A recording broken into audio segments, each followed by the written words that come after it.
दशम श्रेणी शिक्षार्थीबृंद बेंगली मास्टार्स चैनेले तुम्हादेर स्वागत। तुम्हादेर भौत विज्ञानेर अष्टम अध्यायेर नाम पदार्थेर भौत और रासायनिक धर्मসমূह। এই অধ্যায়টি ৬টি ভাগে বিভক্ত, যার প্রথম ভাগ হলো পর্যায় সারণী এবং মৌলদের ধর্মের পর্যায়বৃত্ততা। প্রথমে বলবো তোমাদের মাধ্যমিক পরীক্ষায় এই অধ্যায় থেকে বরাদ্দ নম্বর হলো 5।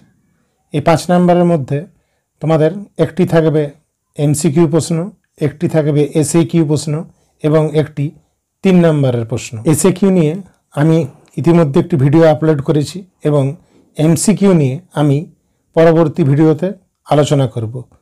আজকের ভিডিওতে আমি তোমাদের 2025 সালের মাধ্যমিক পরীক্ষার জন্য 3 নম্বরের গুরুত্বপূর্ণ প্রশ্নগুলি একে একে তুলে ধরব।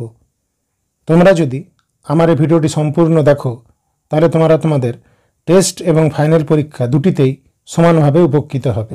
চলো দেখে নেওয়া যাক প্রশ্নগুলো কি কি। 1 নম্বর প্রশ্ন হলো মেন্ডেলিভের পর্যায় সূত্রের সংশোধিত রূপটি লেখো।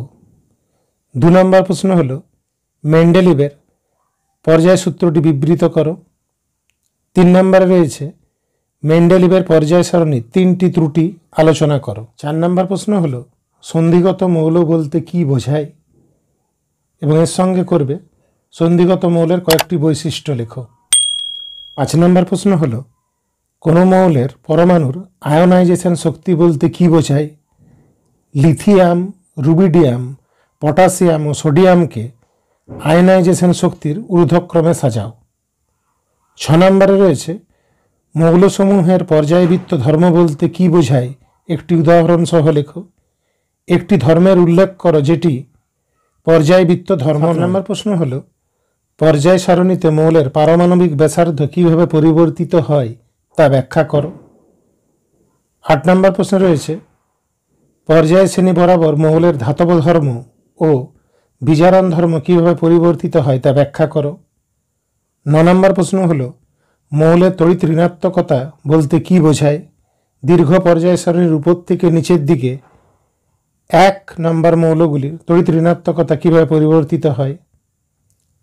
10 নম্বর রয়েছে ডেবো রায়নারের ত্রয়ী সূত্রটি লেখো। ক্লোরিন, ব্রোমিন, আয়োডিন, ফ্লুরিনকে তাদের জারণ ধর্মের ঊর্ধ্বক্রমে সাজাও। 11 নম্বর প্রশ্ন হলো মোজলের পরীক্ষার গুরুত্বপূর্ণ সিদ্ধান্ত কি। পর্যায় সারণীর ক্ষেত্রে এই সিদ্ধান্তের গুরুত্ব কি। 12 নম্বর প্রশ্ন হলো প্রথম শ্রেণীভুক্ত মৌলদের ক্ষার ধাতু নামকরণে যৌক্তিকতা ব্যাখ্যা করো। 13 নম্বর প্রশ্ন হলো হাইড্রোজেন ধর্মের সঙ্গে গ্রুপ 1 মৌলগুলি একটি ধর্মের ও গ্রুপ 17 মৌলগুলি দুটি ধর্মের বৈসাদৃশ্যের উল্লেখ করো। এবং 14 নম্বর প্রশ্ন হলো দীর্ঘ পর্যায় সারণীর শ্রেণী 2 এর মৌলগুলিকে ক্ষারীয় মৃত্তিকা ধাতু বলা হয় কেন। শিক্ষার্থীবৃন্দ, আমার এই ভিডিওটি যদি তোমাদের ভালো লেগে থাকে তাহলে লাইক করতে ভুলো না এবং তোমার বন্ধুদের সাথে শেয়ার করে নিও যাতে তারাও তোমার মতন সমানভাবে উপকৃত হয়, এবং চ্যানেলটি সাবস্ক্রাইব করে আমার পাশে থেকো। ভালো থেকো এবং মন দিয়ে পরীক্ষার জন্য প্রস্তুতি নাও।